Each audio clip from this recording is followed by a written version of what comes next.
So why I'm just realizing that I'm shooting this upright in portrait mode when I should be shooting it in landscape mode. So it's going to be a weird video when you guys watch this. Whatever. Anyways.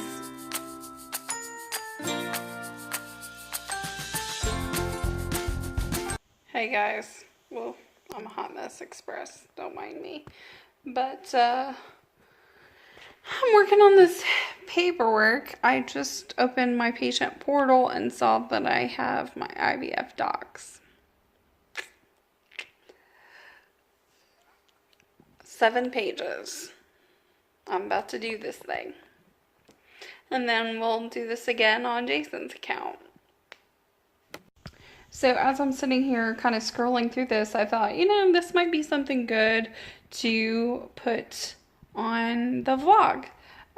For people that are thinking about going through this or think they may need to at some point as I'm reading this. And I don't know that every clinic does the exact same documents, but ours, it says it's kind of going through like the different parts of the IVF procedure. And so it says, basically, IVF is a specialized service which helps some couples achieve pregnancy. No guarantees or promises can be made that pregnancy will be achieved or that the outcome of the pregnancy will be successful. It's saying that they're going to use drugs to stimulate or enhance the egg cell growth. Side effects of such fertility drugs may include, but are not limited to, bloating, fluid retention, ovarian cyst formation, multiple pregnancy, headache, lethargy, or pain at the injection site, among others. Rare side effects may include visual disturbances, hot flashes, blood clots, stroke, or hyperstimulation of follicles. Egg cells may fail to develop in spite of fertility medications. Some older literature suggests a possible link with these drugs and ovarian cancer, but most recent evidence suggests less of a connection. Okay. Hopefully no ovarian cancer. It also says that they will harvest the eggs after egg cells or follicles, which are cysts. Follicles, which are cysts in the ovaries that contain eggs, have matured. The patient will have her eggs collected at the center. Methods which may be utilized for egg cell collection include transvaginal aspiration, or TVA, or transabdominal aspiration. TVA utilizes a needle guided by ultrasound, which is passed through the wall of the vagina to puncture the follicle and aspirate the egg. TAA, which is the transabdominal, utilizes a needle guided by ultrasound, which is passed through the abdominal wall. Oh, that sounds even more painful. To puncture the follicle and aspirate the egg cell. Analgesia, I can't say that word. And local or regional anesthesia will be given for pain relief. This is a procedure performed at the center. In addition, the risks of anesthesia and TVA or TAA risks may include, but are not limited to, internal bleeding, infection, damage to bowel, bladder, or blood vessels, pain, or vaginal bleeding. Gosh, this is really making me want to do this even more, My Lord. In rare cases, bleeding from the ovary may necessitate a surgical procedure to stop the bleeding. Repair may be performed through a laparoscope or a laparotomy may be necessary to stop bleeding. Transfer to a local hospital may be necessary if complications occur, possibly at additional cost to you or your insurance company. Lots of fun stuff. Anyhow, I just wanted to get the side effects in here and the rest and just a little bit of what the paperwork is. If there's anything else that seems relevant that you guys may want to know, or that I think you guys may want to know, I'll go ahead and put that in here as well. Okay, here's another part. It says, in order to fertilize recovered eggs, the recovered egg cells are placed into a synthetic culture medium with sperm cells provided by the patient's husband or partner, or a directed sperm donor, or by a commercial sperm bank. Risks involved include, but are not limited to, the possibility that fertilization may not occur, cleavage or cell division of the fertilized egg may not occur, the embryo may not develop normally. Also, even with due care, a laboratory accident may result in loss or damage to the egg cell's sperm, fertilized egg, or embryo. Further risks inherent in the use of donor sperm from a sperm bank include genetic disorders and communicable diseases, including but not limited to hepatitis, AIDS, and other STDs. ICSI is a procedure developed to help couples with male factor infertility or previous low or failed fertilization cycles. With ICSI, one sperm is physically injected into the center of the egg. This is now a routine procedure performed even with normal sperm to increase the chances of fertilization. We understand that in order to have ICSI performed, we must specifically indicate below. Assisted hatching. This has been applied to developing in vitro embryos for the purpose of assisting implantation. A small slit is made in the developing embryo's shell to enhance implantation. Embryos will be evaluated after fertilization and before embryo transfer for this procedure. We understand that in order to have AH performed, we must specifically indicate below. I'm curious about this. So, I just want to know, has anybody done the assisted hatching? Because I've heard about it, and it sounds like a good idea, but now that I'm kind of reading how they do it, I don't know. I kind of have mixed feelings about it. So I just want to know, has anybody done that, and how did that work out for you? So if you could put that in the comments below, that would be really helpful for me. Thanks. Even under ideal conditions, the procedure does not necessarily result in pregnancy, and there are other risks, including but not limited to the following. Approximately 25% of these pregnancies may result in a miscarriage requiring a D&C, which is the surgical scraping of the uterus, to stop bleeding.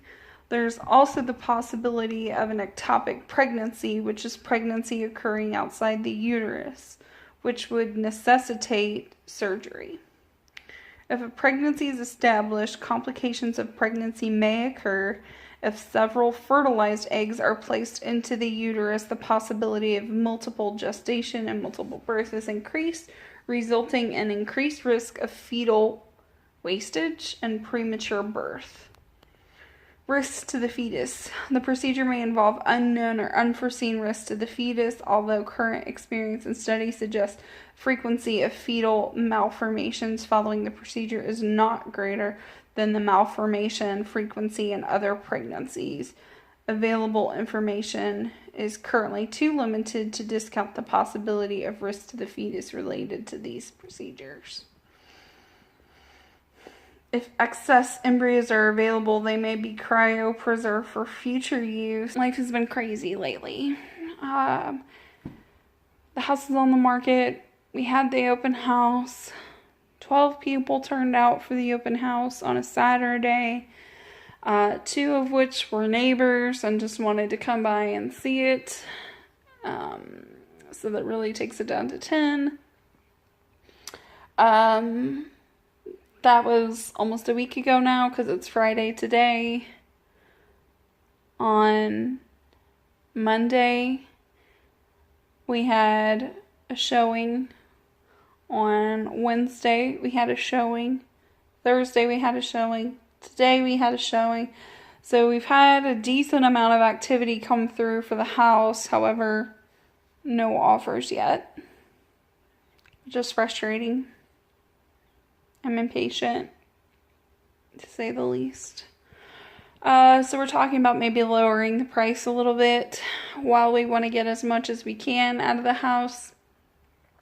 So that way we can put towards another house while also having enough to pay off my car and put towards the IVF. It's, yeah, we need to get our money's worth out of it, but at the same time, we don't want to be holding on to it forever.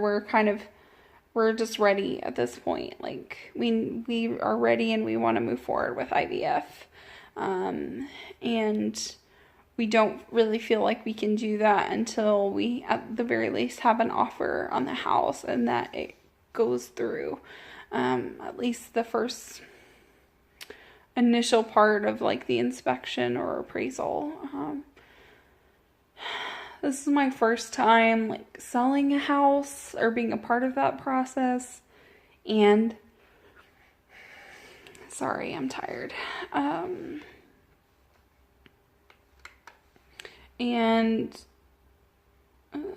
I'm already kind of annoyed with it, just because it's like taking longer than I want it to. Like, just ready to go, ready to do this. It's been forever.